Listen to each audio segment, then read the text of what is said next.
Hello and welcome back to another episode of the Small Town RP here in SnowRunner. Now, a couple of things I want to clear up right out of the gate. All of the mods that I am using in this video will be linked in the description box down below, along with, of course, information on what platforms they are available on.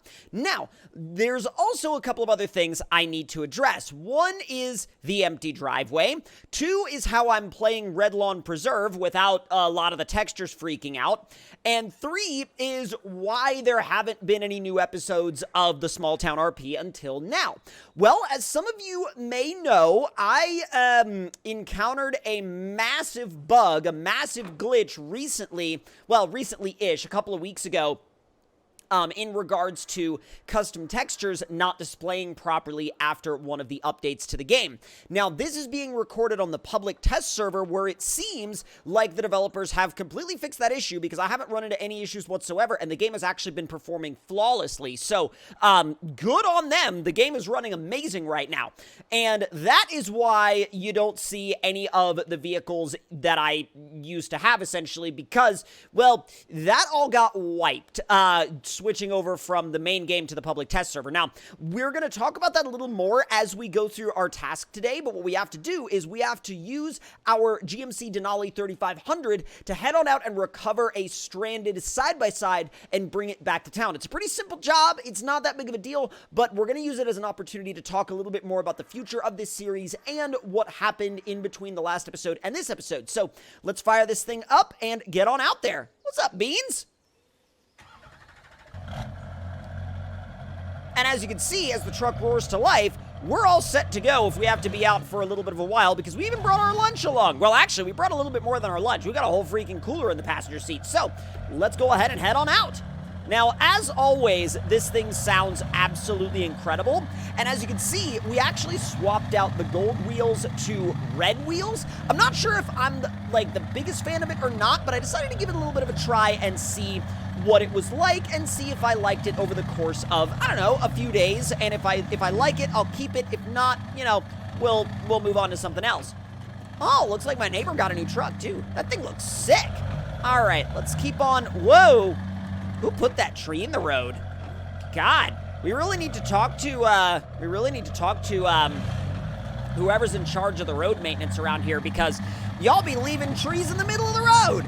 Now, like I said before, there was a massive texture issue that happened with one of the recent updates to the main game.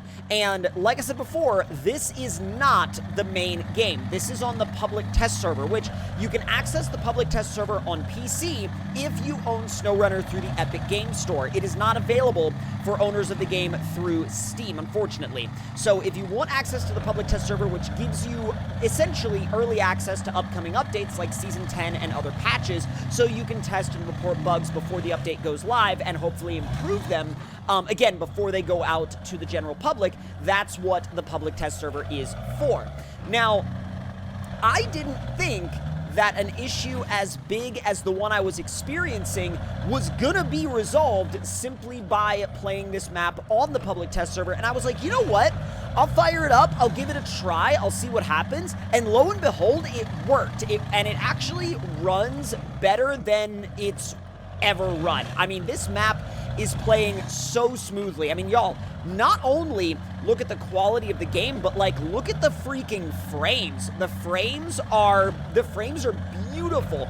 This has been locked at like 60 FPS ever since I jumped into this map, and that is not something I can say for the live version of the game. The PTS right now, the public test server, is running absolutely beautifully, even with extremely high detail mods like this Denali 3500, which means they have definitely upgraded some of the optimization in the background in terms of the way the game runs.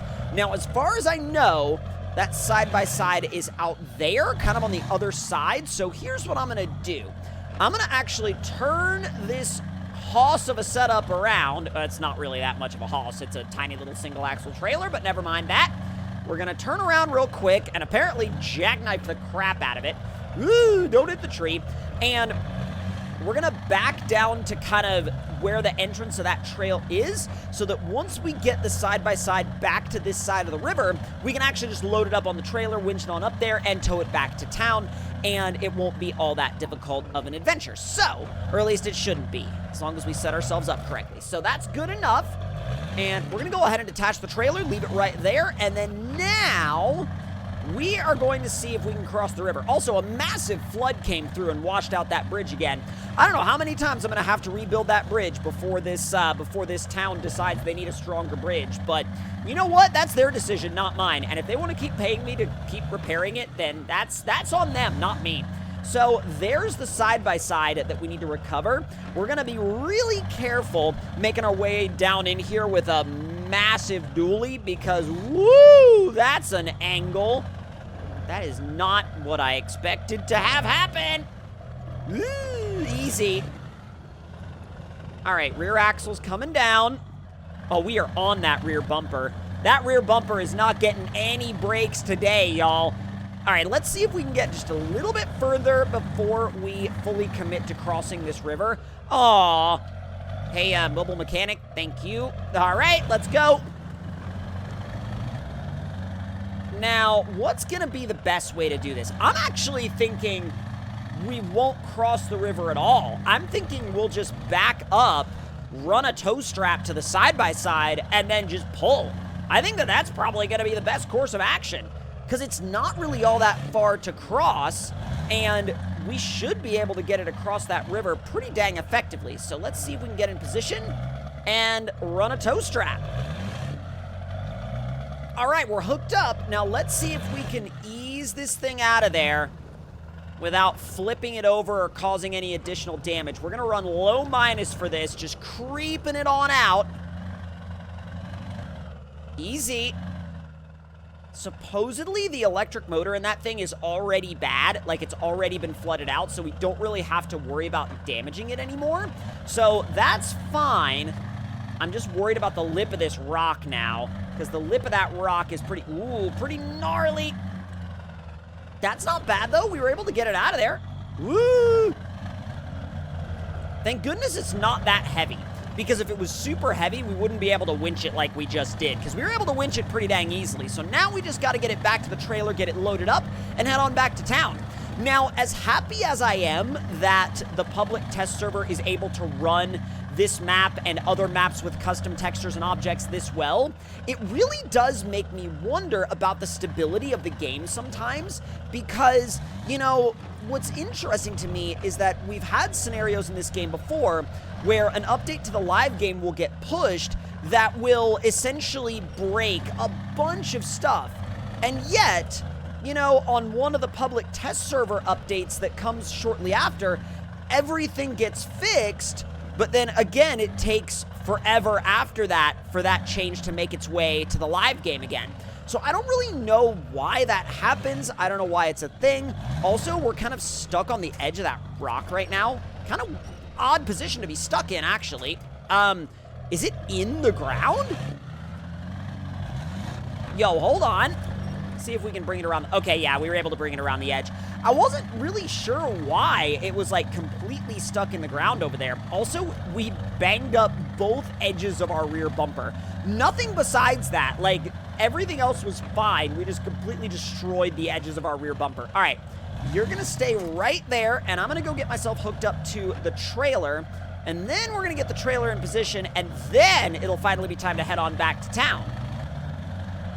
All loaded up and ready to roll. Now, what's really, really nice about that side-by-side is that it's not all that heavy, which is surprising considering that it's electric, and it obviously needs, you know, the batteries and everything like that, and that takes up a lot of, or rather adds a lot of extra weight, but not really the case on that one. That one is actually super easy to haul, because the suspension on this trailer in particular is quite soft, so I have to be careful about what I use this trailer for, because if I put something on that trailer that's too heavy for it to handle, the suspension literally will just collapse, as y'all have seen happen before. But again, you know, my misjudgment for overloading the trailer, but still, you have to be careful with it. Let's see if we can keep this thing in high up this hill. running a pretty solid tow tune on this Duramax, and it is able to stay in the power band no problem whatsoever.